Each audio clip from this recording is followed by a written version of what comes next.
Hi there, I'm Evelyn Jerome Alexander. I am the founder of Magellan College Counseling. We have a team of counselors who works with high school students all over the United States to help them find their college fit. I am personally based in the Los Angeles area, and we do work with a lot of California students, in addition to a lot of out-of-state students. But we really wanted to take this opportunity to show off two of the real shining stars, actually, of our public university system. So in California, we have actually three levels of colleges. We have the University of California, we have the California State University. So the UCs, there are 9 undergraduate campuses. And I will talk about the application process for that in a moment. We have the California State University system, which has 23 campuses. And Sarah McCarr and Rakaya McGrady are both here from two different California State University campuses. They are part of a special little group within the California State University that are called the California Polytechnic State Universities. Sarah's with Cal Poly San Luis Obispo, which is kind of the original Cal Poly. And Rakaya is with Cal Poly Humboldt, which is the newest of the Cal Polys. There are now 3. There used to be 2. And they are going to walk us through not only the application process, but how the California State University system looks at and reviews applicants. I feel like that's the value that they're going to bring us today. And what I will do is I will pop in and share with you what's different about the University of California system. So the UCs and the Cal States, two totally different systems, two different sets of governance, both public. And then we also have the California Community College system, which is really quite expansive. And the Cal State and the UC system each have their own separate application. It is not common application. It will never be common application. I'm pretty confident saying that.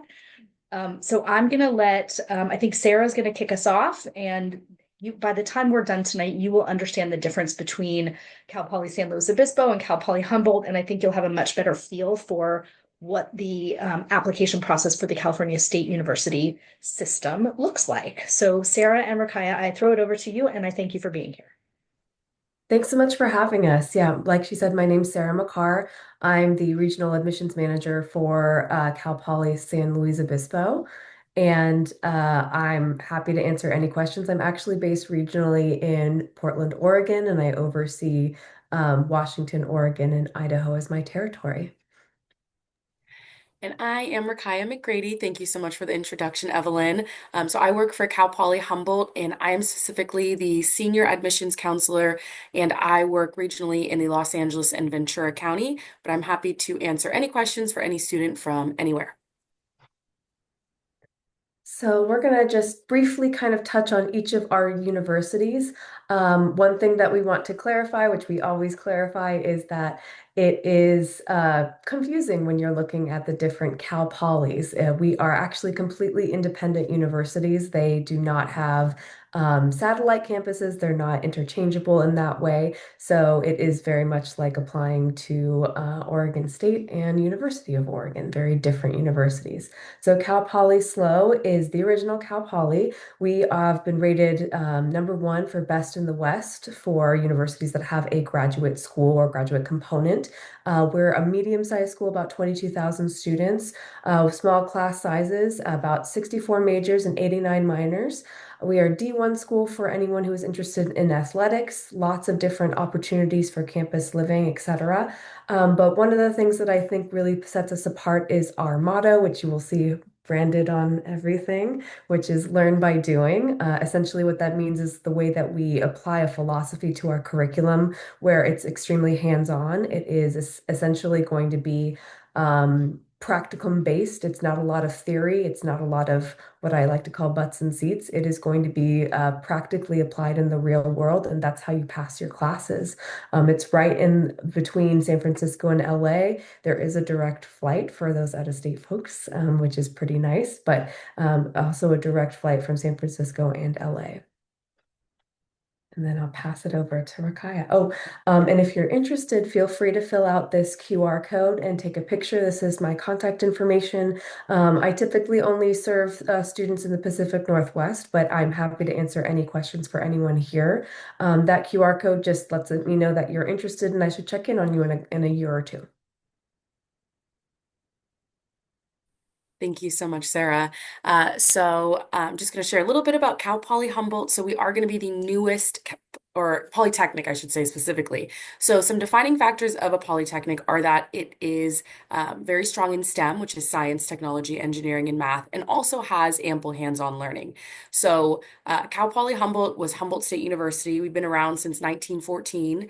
We became Cal Poly in 2022, and that was because the Chancellor's Office wanted a third Polytechnic, one that was more accessible, and we were already the third highest in STEM graduates behind SLO and Pomona, of course, and then we already had ample hands-on learning. So the idea was we got the name to back what we've already been doing and then the funding to expand our STEM programming. So we've been adding new programming, we'll add more in the future, but we are going to be the northernmost CSU. So if you see on that map, that star almost to Oregon, that is where our campus is located. We do have direct flights to SFO, LAX, and also Burbank Airport and Denver if you are in Colorado. So it is a gorgeous, very tight-knit, small community. We do have an average class size of 16:1 with a lot of different programming. 95% of the students graduate with hands-on experiences no matter what they study. So because we started off as a regular university, we do have a lot of majors within our three colleges. So we have our sciences, but then we also have our College of Professional Studies, and then we also have our College of I'm so sorry, I'm having a brain fart on the third name of the college. So, Natural Resources and Sciences, College of Professional Studies, and then I don't know why I can't think of the third one, but College of Arts Humanities. There we go, in Natural Resources and Sciences. So, I like to say the idea of our Polytechnic vision is to really incorporate the two colleges, the Arts of Humanities, and then also incorporate our College of Professional Studies to help keep our STEM students educated on what changes need to occur. So it really is a collaboration of all three programmings. And then if we go to the next slide, I do have a little QR code you can scan to fill out an interest form similar to Sarah's, but you can be in any region and fill that out. And then my contact information is listed here. If you ever want to reach out to the direct admissions office or any other counselor, you can just Google Humboldt counselors, and we are all listed with our phone numbers and emails. So we are very accessible. Same thing with faculty within programming. If you want to get a hold of a botany professor or a marine bio professor, they're available. I just want to emphasize what you just said because I think sometimes high school students are really afraid to reach out to you. You are scary admissions folks who are making decisions that are life and death if I'm going to get in or not. And I just want to encourage everybody, if you have questions about a college that you're interested in, admissions folks love talking to you. That's their job. And especially Sarah and Rakaya, you guys are both regional. You're not even based at your college. So literally your job is to find people in the area where you are to become interested in your school. Yes, please don't feel scared. We are here to help. And we are here to connect you with the next people. So if you don't want to connect with a professor, I will connect you with them. It is no problem at all. So yes, please reach out to me. Yeah, same. I'm happy to answer any questions. That's literally why I'm here. Love that.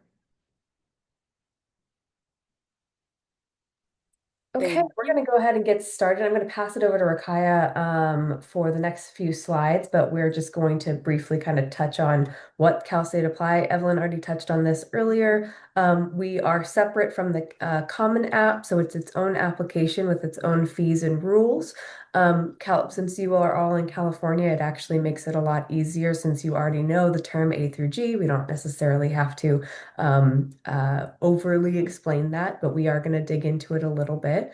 But just a quick reminder, it is very different from the other applications in that it's only open for 2 months out of the year, and it's a hard deadline. So I always say try and get it in before Thanksgiving because the server does crash every year. So it's definitely a good idea to get it in earlier. There's no extra points for getting it in earlier. There's no early decision or anything like that, but it's still a good idea to get it in probably at the end of October. I see on your slide, you say there's no fee waivers. I think there was a fee waiver if you are below a certain income threshold. Yeah. I think that is for in-state only, so this might be from my old presentation for Got it. Okay. state folks. So Got it. And we may have some out-of-state people watching the replay. So that's gotcha. good to know. Apologies about that. There is absolutely a fee waiver for in-state students, and if you're not eligible, you can submit an appeal, but you do have to be a California resident. So just a couple of key factors. Again, it's different from CSU application from the UC system.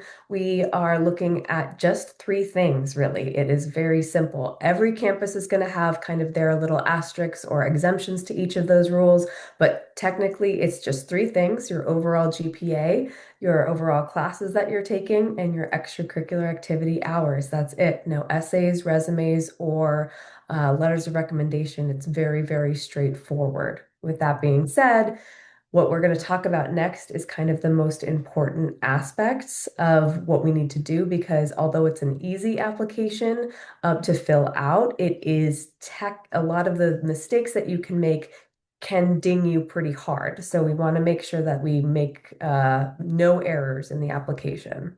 I just want to emphasize no errors, because if you submit your application and you have made an error, for most of the campuses, you cannot go back and fix what you messed up.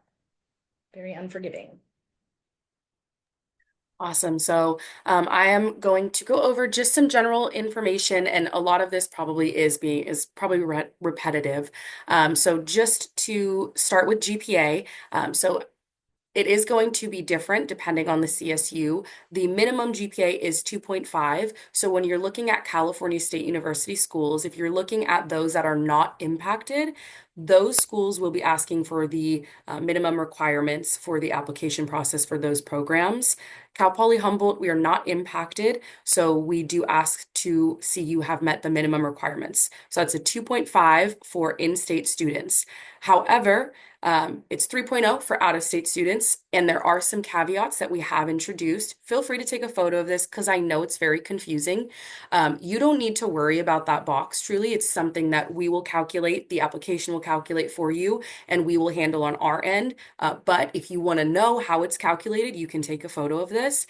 So we have an MFAS score for students. MFAS just means a multi-factor admission score. So if you are an in-state resident and you have below a 2.5, but it's above a 2.0, so that 2.0 to 2.49, and you have a MFAS score of 2,000 or more, your GPA will be validated with that MFAS score. So if you met all A through G requirements and you had a GPA of 2.3, but you had an MFAS score of over 2,000, we would admit you. For out-of-state students, it is an MFAS score of 2,400 or more, and your GPA has to be between that 2.5 and 3.0. We can go to the next slide, please, Sarah. And then, so this is going to be where it is very repetitive, right? So as you guys know, A through G requirements are required. I don't know where the letters A through G correlate to, but A is English, B is math. I didn't create the letters, otherwise I would have not done it that way.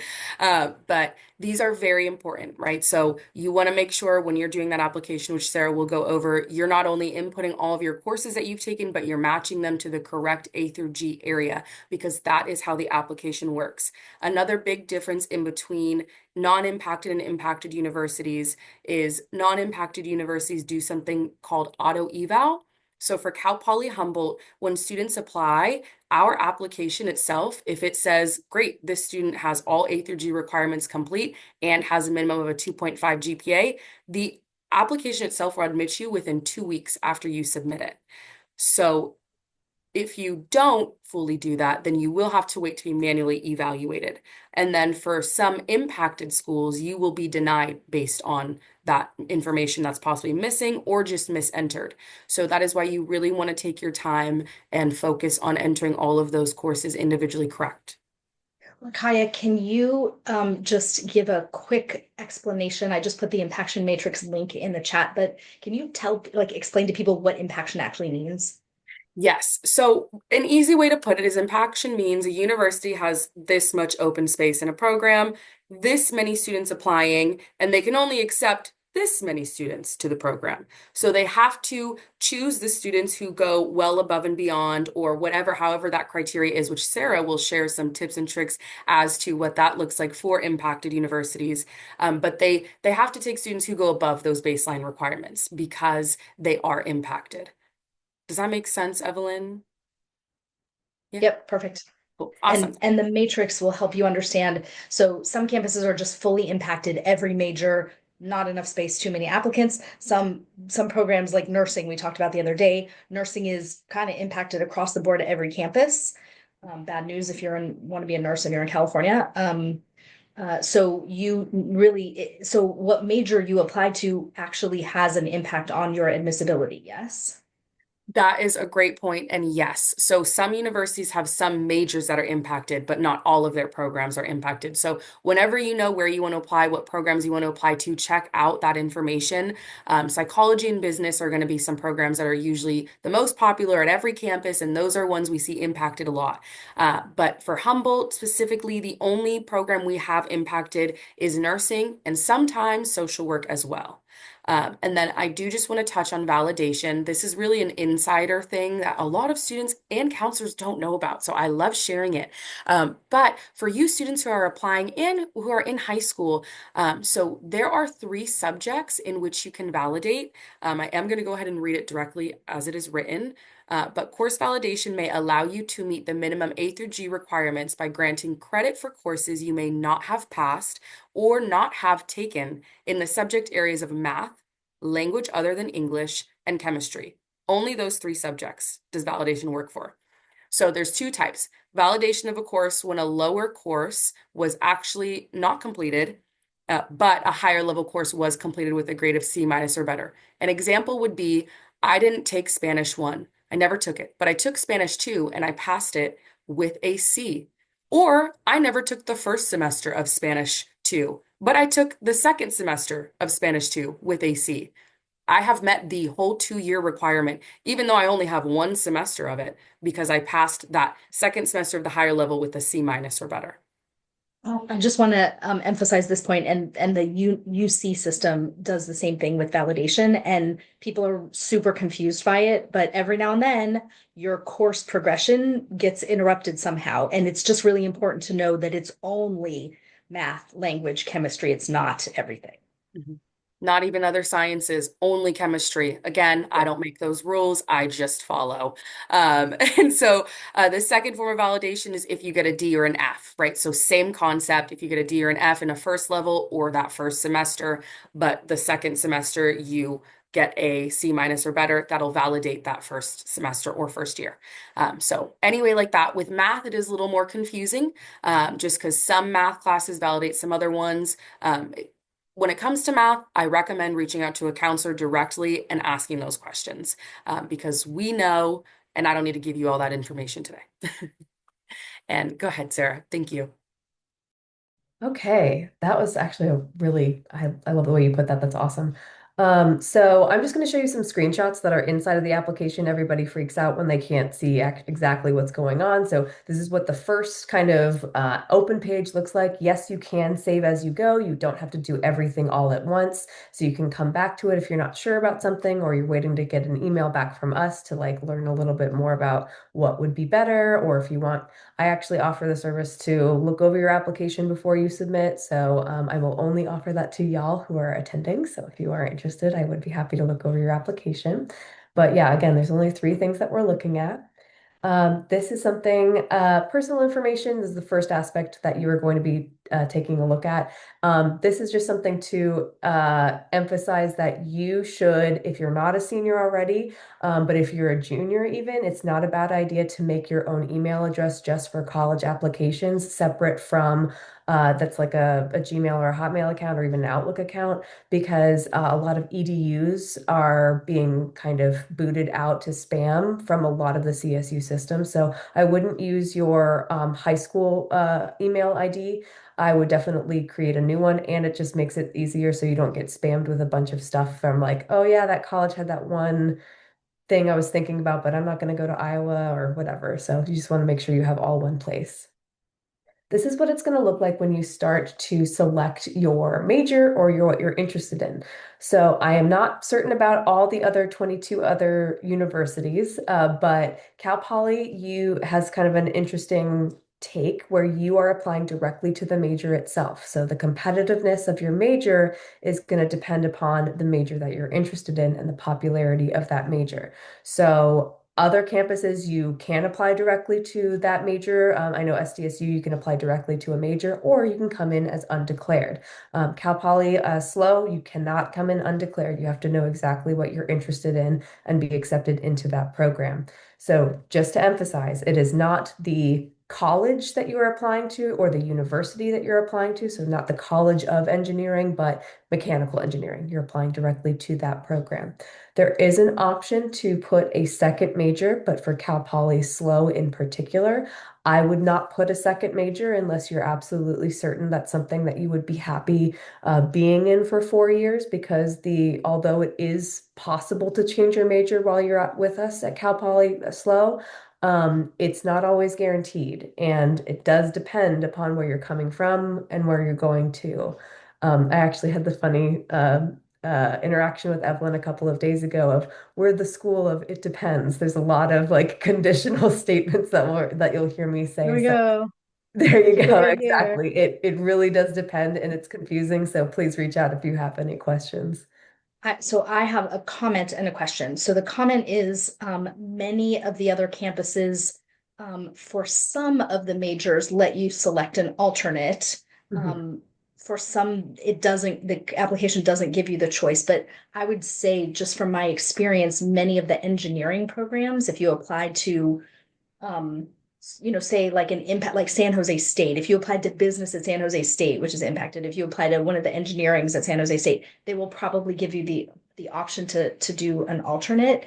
But my question, Sarah, and this is not Evelyn the counselor asking, this is what parents ask me. So I feel like there's an opportunity to like sneak through the back door by applying as a philosophy major, and that'll get me in, right? Well, it could get you in, but you will probably be stuck as a philosophy major, or there's a very high chance of you getting stuck as a philosophy major. So if you're an engineering person and you think that that's the easy way in, think again, because it depends upon the major. Again, it depends. So if you're coming It's from gonna be a philosophy, going it's gonna into be a mechanical engineering, it's not going to happen. it's gonna be a not fun 4 years for you. Exactly. So I just don't want you to put something on a whim. So Right. just Right. keeping that in mind. Excellent.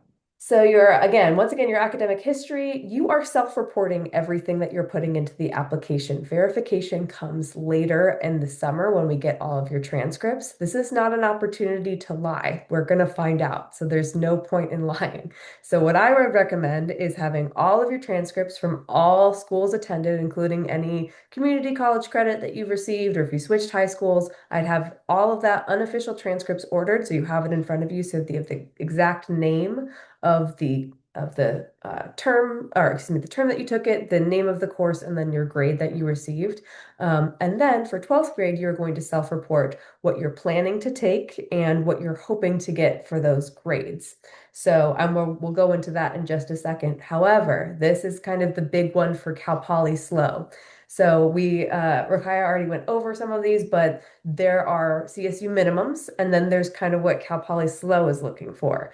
The maximums, don't panic when you see those maximums. That is not something you have to hit every single one of them for. You don't have to hit every single one of those maximums. You could get close. You could get maxing out in one or two categories. It just depends upon the major that you're interested in.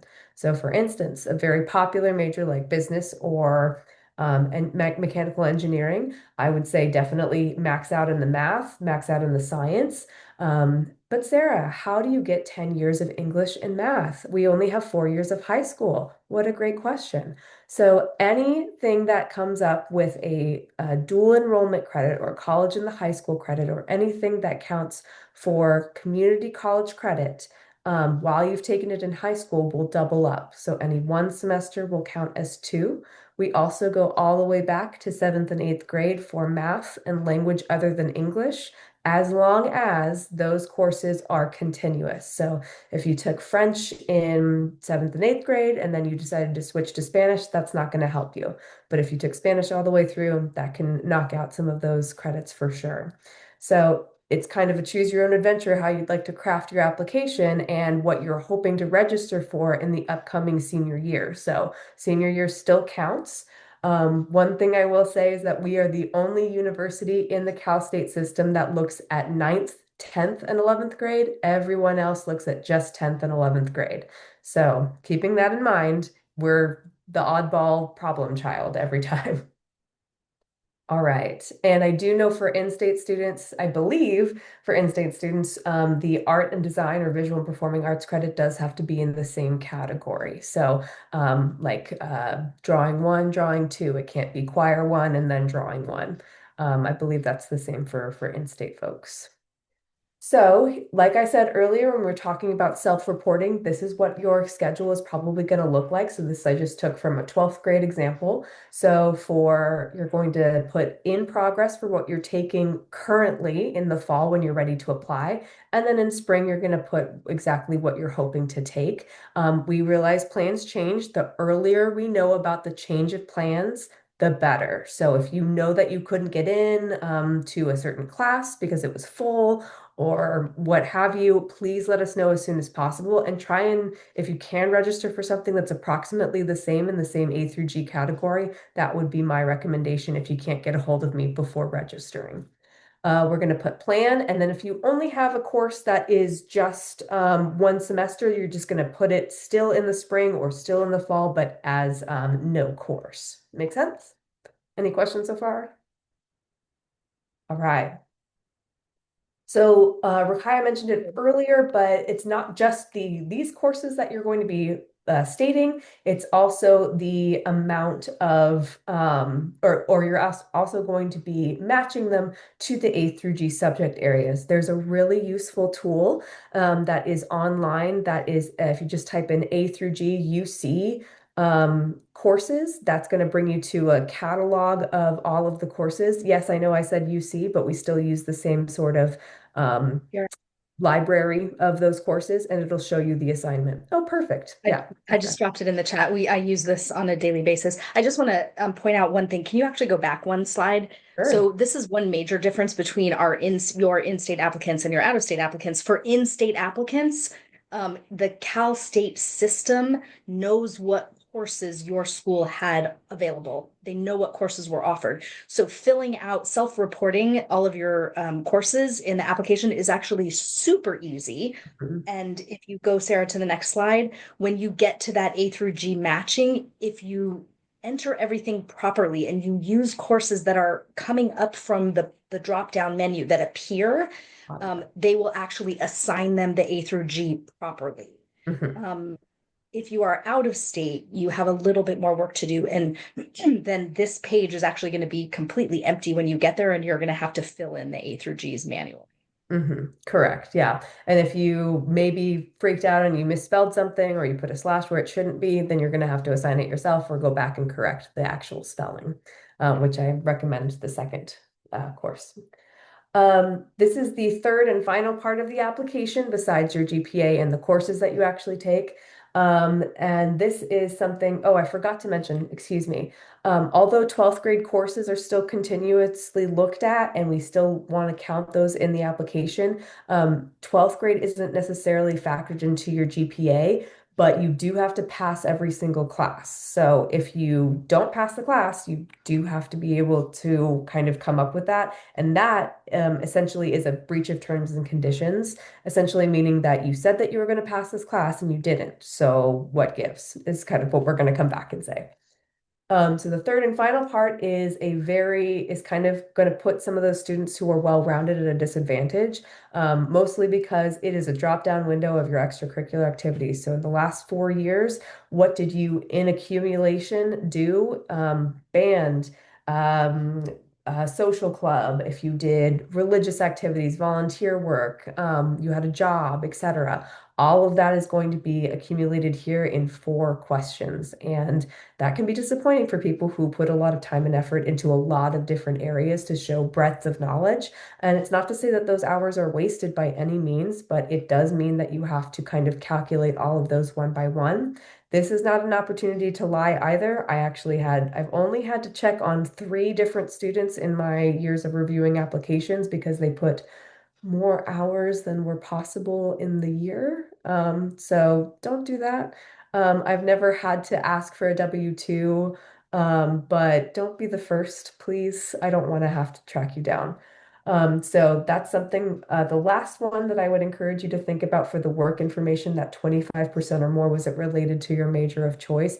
Be very generous with that. So I've had a lot of students miss out on that exact question because they didn't think it related. So my one of my business students said no to this question when she said, "Oh, I was just a babysitter." I'm like, "You owned your own job. You set your own rates, you made your own schedule, you're a small business owner. How does that not related to business?" So be generous, okay? This is just an example of what the accumulations are. Yes, we know you have not been in high school for 25 years. That's just an accumulation of how many years that we've been in each subject area. Your GPA that you see there is going to be different than your high school transcript. I guarantee it. So don't panic when you see it's a 4.13. Oh my gosh, I've never had that high of a score before. It's okay. It's going to be extremely different. It's going to be extremely different if you apply to Cal Poly SLO, because we are the only school that looks at 9th through 12th grade, or 9th through 11th grade. So don't panic. I think if you are above a 3.5 or more, you have a good chance of getting into Cal Poly SLO. There's actually a Cal State Apply GPA calculator. I think it's kind of iffy. I don't know. I think you can use it, you cannot. I don't particularly appreciate it, but it might just be because I'm for out-of-state folks. But that's something to keep in mind. So G, this is the category that trips people up the most. So when you're looking into it for in-state folks, this is actually super, super, super easy because you have that resource for the A through G UC system. So if you're confused and you're not sure if you met the graduation criteria and you need one more G elective, double check and sign up for it. You've got plenty of time. But for if you ever came from out of state for whatever reason, these are some that you might want to keep in mind. And if you're planning to move out of state, this is something to keep in mind as well. So some top tips. Get your own email address. Something like sarah.mccarr@gmail.com or something like that. Something silly. It can be ridiculous, but just something that where all of the courses and universities that you're applying to is all in one place. Make sure that you're looking and calculating now. Even if you're a freshman, start looking at planning for the next couple of years to tally up where you're going to be at in each category, because the time goes by quickly. So make sure that you have a kind of good idea. If seniors or juniors who are coming into senior year, it's not too late to change that. You can definitely mark up some areas, especially if you take dual enrollment credit. Double check your application. If you want me to look over it, I'm happy to do so. Reach out to us. We're more than happy to answer any questions. And then don't list anything like health, PE, or religion courses. They're not going to count unless they're appearing in that UC system. So, or that UC A through G category system. So just make sure you're double checking that, okay? And once again, this is the Rakaya's QR code. So if you'd like to take a picture of that, fill it out. Oh, wait a couple seconds. And then this one is mine. That QR code's open till the end of the month. So if you're able to do that, or you know a friend who wants to fill that out, feel free. But yeah, thanks so much for inviting me and for having us here. Let me just throw out a couple more questions. So again, I feel like the answer is related to impacted versus non-impacted, but what makes, so I think Rakaya was pretty clear, if you hit certain minimums, you're admissible and you're admitted to basically most of the non-impacted campuses. For the impacted campuses, so that's, I have a question about that, but for the impacted campuses, what can help you be more competitive in the pool?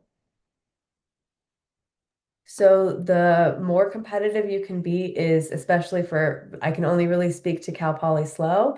I'm not sure about other campuses, but this is a chart Yeah, that I would encourage you. Obviously, every university is going to say high GPA. Obviously, that's a sure. no-brainer. Getting involved in different extracurricular activities and a work is always good.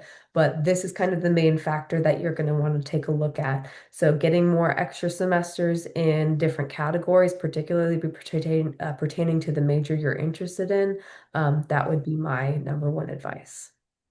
Okay, sounds good. And Rakaya, I think the question for you is for the campuses that are not impacted, how it's great that I'm admissible. There's a bunch of them, which is awesome. How do I know which of the Cal State campuses is a good fit for?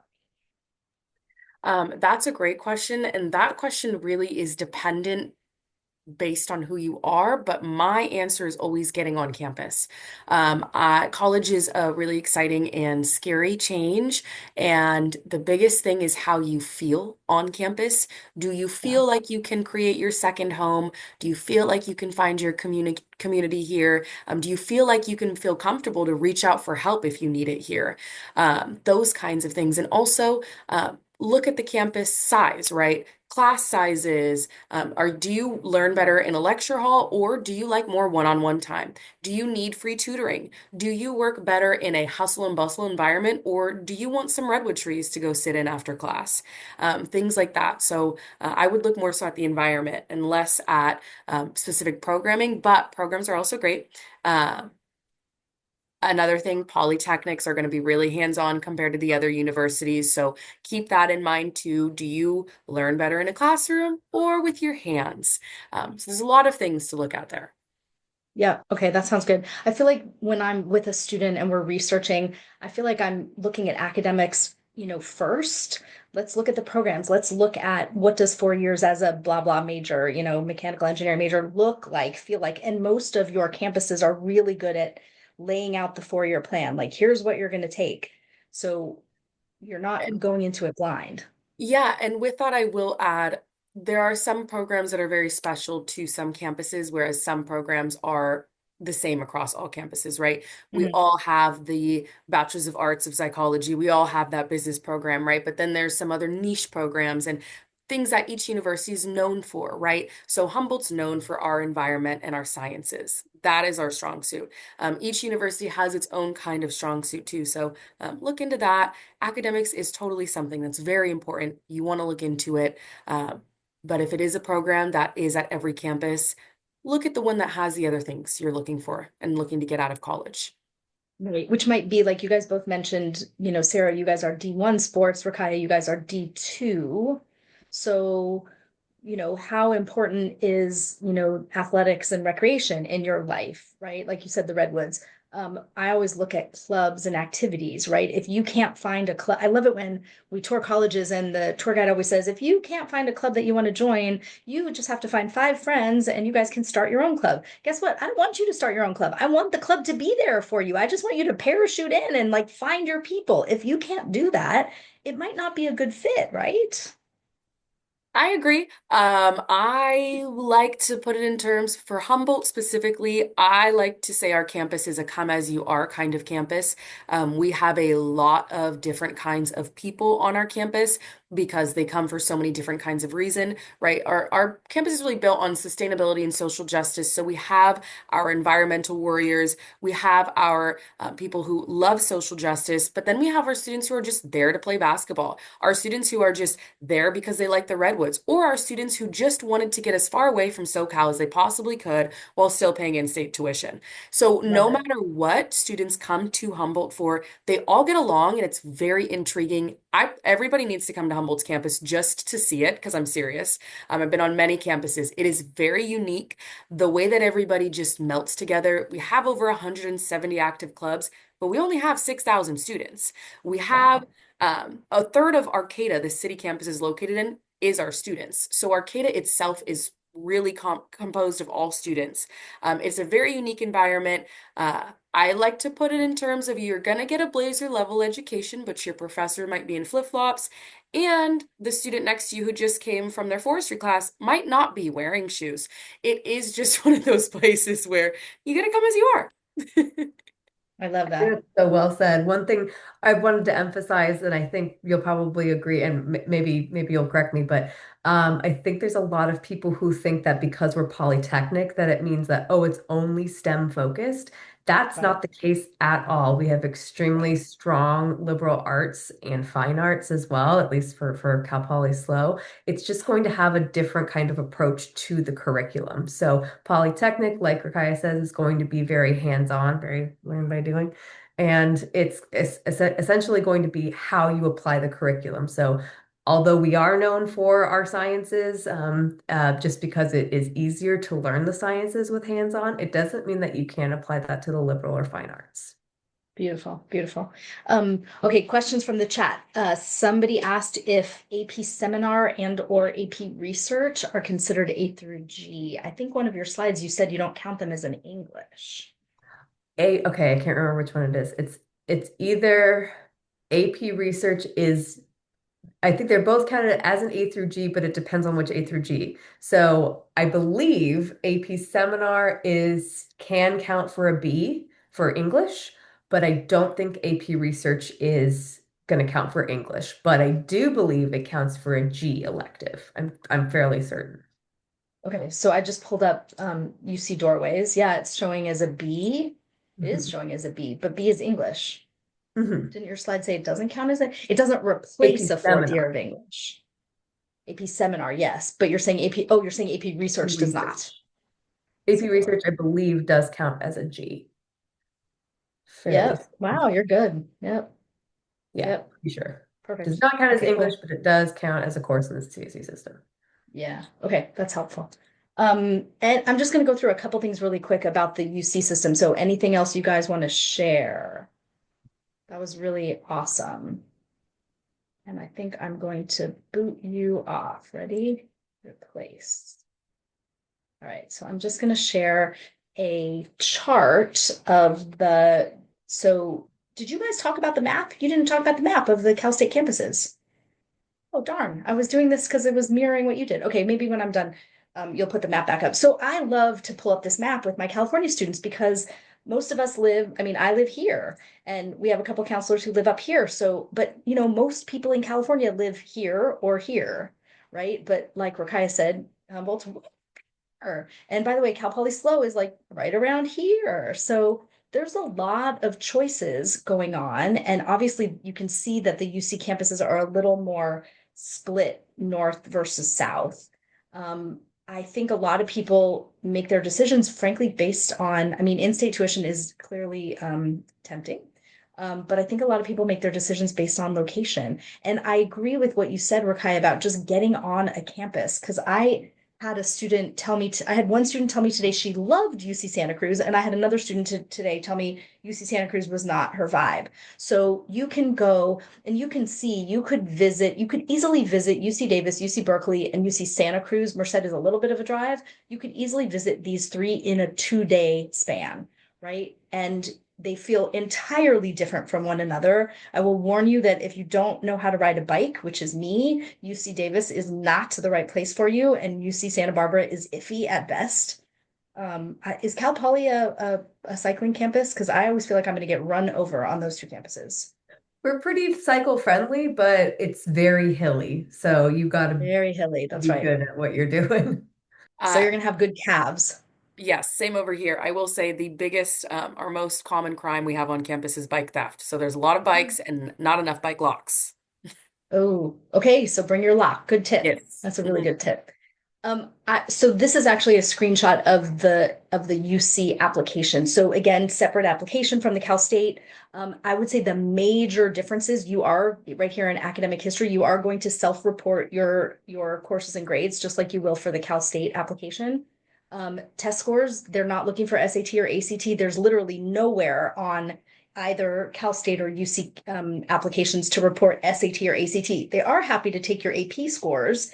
And in fact, Sarah, you didn't talk about this, but when you get to the A through G matching on your application, if you enter some AP exams scores that are 3 or higher, you will get A through G credit for those. Yeah. Not for us. There's not a guarantee for us. So, Not a guarantee. Interesting. So for yeah. some campuses, you will. Pro tip. Okay. You mean Are you going to add to that? AP exams or AP just classes? No, AP exams. If you enter an AP exam score, it gives you a letter in the matching section. Okay. I was unaware of that. For us, AP exams just equate to college credit Yeah, and right. different GE courses. So we Yep. actually have, I'll drop the link in the chat for anybody taking AP courses, and we have a whole thing on our website that shows you how they translate. Yeah. Nice. Same. Okay. I would say the biggest two So test scores for this UC application, it's a place for you to put AP exam scores, IB exam scores, if you took the TOEFL, if you took a CLEP, if you took any other testing, not SAT and ACT, both systems, SAT and ACT free, won't consider them at all. The biggest differences are the UCs give you a nice big section for reporting your activities and or awards. So all of your volunteering, your clubs at school, work that you've done, like employment, and awards that you've won. There's a whole section where you get lots of room to give details for those. And then obviously everybody knows about the fabulous personal insight questions, which they tell us not to call essays. They are not essays, they are answers to questions. They give you 8, they make you choose 4. That's all you get room to answer is 4. Although there is a little section at the bottom of the PIQs called sort of additional information. So if there's something that will help give them context, and I'm going to say that context is the word that they use the most as far as what they're how they are reading your applications. And I think you guys are looking at context too. You're looking at what the schools offer and what students took within the context of what they had available. But I think the UCs are doing it just a little bit more holistically. And they're very much looking for you to give them new pieces of information as much as you can. So what I mean by that is there's 8 PIQs. Don't use the same example or activity to respond to more than one, because then you're telling them something they already know. So you want to make sure you're giving them new information as much as you possibly can. No letters of recommendation through most of the process. There are a couple instances and small programs at UC Berkeley, as far as I know, only UC Berkeley, where they will send you a follow-up and ask for a letter of recommendation, and nothing supplemental beyond what's in this application, unless you're applying to a music or a theater or a television or some type of art production type program. And there will be special instructions in the application if you are choosing one of those majors. So I'm going to stop sharing and let's see if we have any more questions. I don't think we do.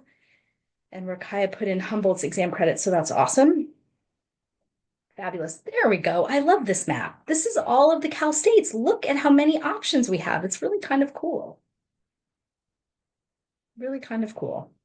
You did show this actually. It's just we didn't get to zoom in on this. I will tell you, a lot of times students say to me, I really want to be near the coast, which is, you have many choices near the coast. Here, you're looking at 2 of them.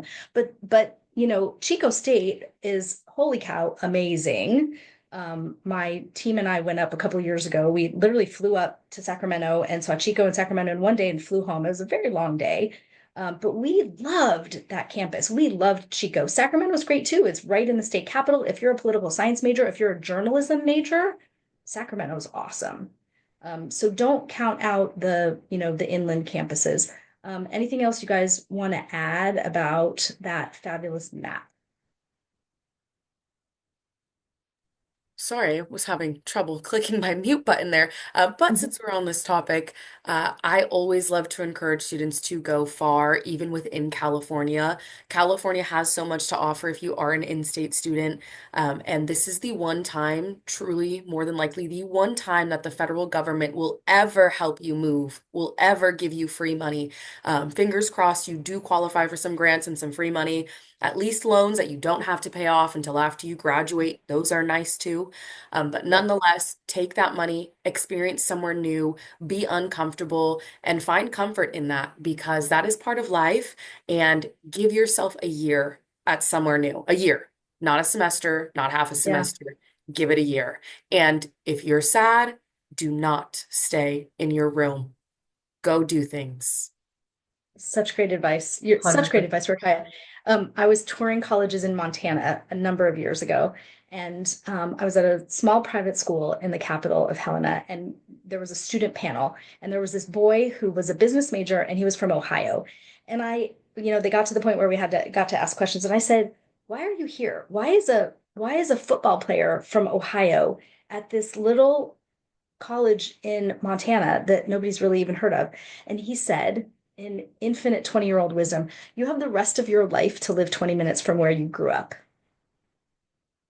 And I was like, oh my God, I'm literally going to remember that for the rest of my career. It's so true. And I think the message is as important for parents to hear as for students to hear, because I think students really do want to go away and experience, college and life and be, and, practice adulting for a little while in a sort of semi-sheltered environment.